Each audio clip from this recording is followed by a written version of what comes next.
नमस्कार।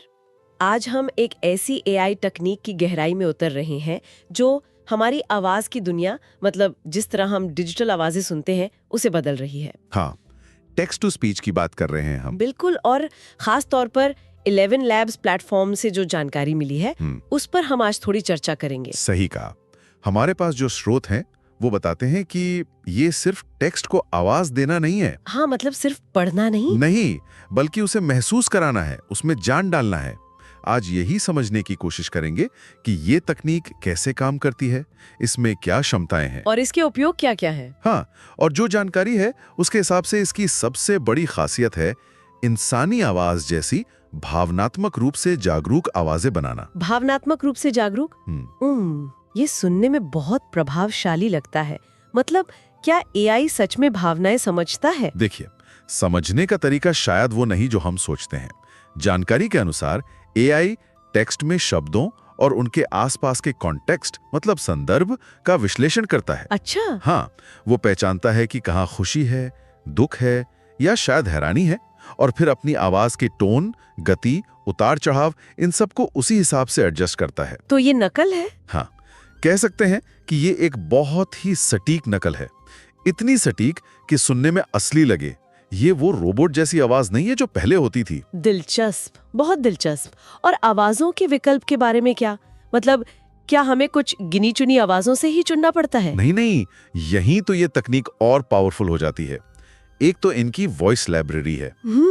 उसमें हजारों, सच में हजारों पहले से तैयार आवाजें हैं। अलग अलग उम्र, लिंग, लहजे। और दूसरा जो शायद और भी रोमांचक है, वो है voice design tool. Voice design वो क्या है? इससे आप, मतलब कोई भी यूजर, अपनी जरूरत के हिसाब से बिल्कुल नई यूनिक एआई आवाज बना सकता है। सच में? कैसे? आप उम्र, लिंग, लहजा और आवाज की दूसरी सेटिंग्स को एडजस्ट कर सकते हैं, तो पूरी तरह कस्टमाइजेशन संभव है।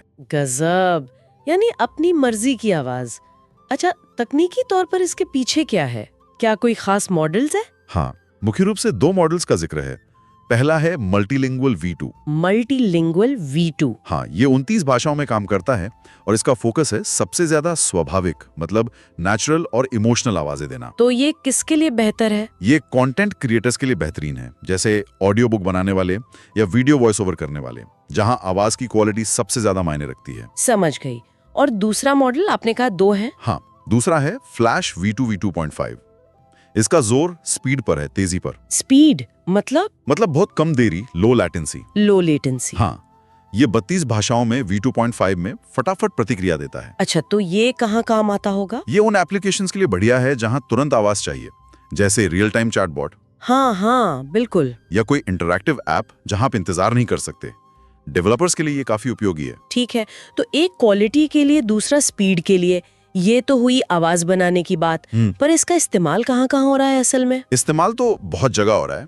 एक बड़ा एरिया है कन्वर्सेशनल एआई, मतलब चैटबॉट्स। उनको ज्यादा मानवीय, ज्यादा एंगेजिंग बनाने के लिए। फिर गेमिंग इंडस्ट्री को देखिए। हाँ, गेम्स में तो आवाजें बहुत जरूरी होती हैं। बिल्कुल, किरदारों को अलग अलग विश्वसनीय आवाजें देने के लिए इसका खूब इस्तेमाल हो रहा है। और ऑडियो बुक्स आपने पहले जिक्र किया था। हाँ, ऑडियो बुक्स। स्रोत बताते हैं कि इससे ऑडियो बुक्स कई भाषाओं में बहुत तेजी से बन सकती हैं। ओह, तो प्रोडक्शन टाइम कम हो जाता है। हाँ, काफी कम, जिससे कंटेंट ज्यादा लोगों तक जल्दी पहुंच पाता है। इसी तरह वीडियो वॉइस ओवर है। सोशल मीडिया वाले या विज्ञापन? दोनों। सोशल मीडिया, विज्ञापन, यहाँ तक कि फिल्मों के लिए भी ये आसान और सस्ता पड़ता है। पॉडकास्ट में भी एक जैसी प्रोफेशनल आवाजें रखने के लिए ये एक ऑप्शन है। और एक और जरूरी चीज होगी शायद, एक्सेसिबिलिटी, मतलब जानकारी सब तक पहुंचाना। बिल्कुल सही पकड़ा आपने। ये एक बहुत बहुत अहम उपयोग है। जिन लोगों को देखने में दिक्कत है या पढ़ने में कठिनाई होती है, हाँ, उनके लिए वेबसाइट्स, लेख, कोई भी टेक्स्ट कंटेंट, उसे सुनने लायक बनाना। 11 रीडर जैसा ऐप इसी काम आता है। वो किसी भी टेक्स्ट को ऑडियो में बदल देता है। वाह, ये तो वाकई कमाल है। मतलब सिर्फ मनोरंजन नहीं, बल्कि जानकारी तक पहुंच भी बेहतर हो रही है। अच्छा, बिजनेस लेवल पर इसका क्या असर है? कोई बड़ी कंपनियां इसे इस्तेमाल कर रही हैं? हाँ, बिल्कुल।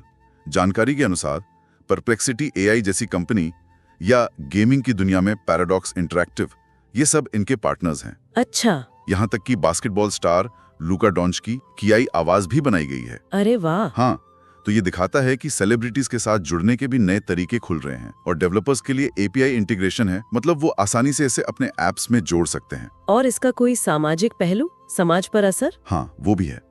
सूत्रों में इनके इम्पैक्ट प्रोग्राम का जिक्र मिलता है। Impact programme? हाँ, इसका लक्ष्य है एआई वॉइस तकनीक से उन लोगों की मदद करना जिन्हें वाकई इसकी जरूरत है।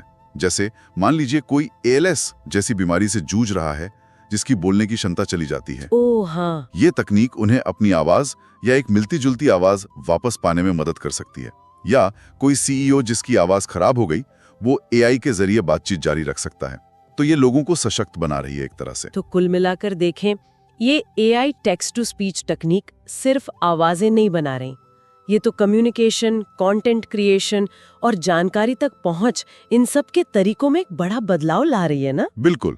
इसकी जो भावनात्मक सटीकता है और कई भाषाओं और लहजों में स्वाभाविक लगने की जो क्षमता है, वो इसे बहुत खास बनाती है। सही कहा। और यहीं पर एक अहम सवाल उठता है, जिसमें शायद हम सबको सोचना चाहिए। क्या सवाल? जब एआई इतनी सफाई से, इतनी सटीकता से इंसानी आवाज, उसकी भावनाओं, उसके लहजे की नकल कर सकता है, किसी भी भाषा में बोल सकता है, तो फिर डिजिटल दुनिया में आवाज की प्रामाणिकता का, उसकी सच्चाई का क्या मतलब रह जाता है?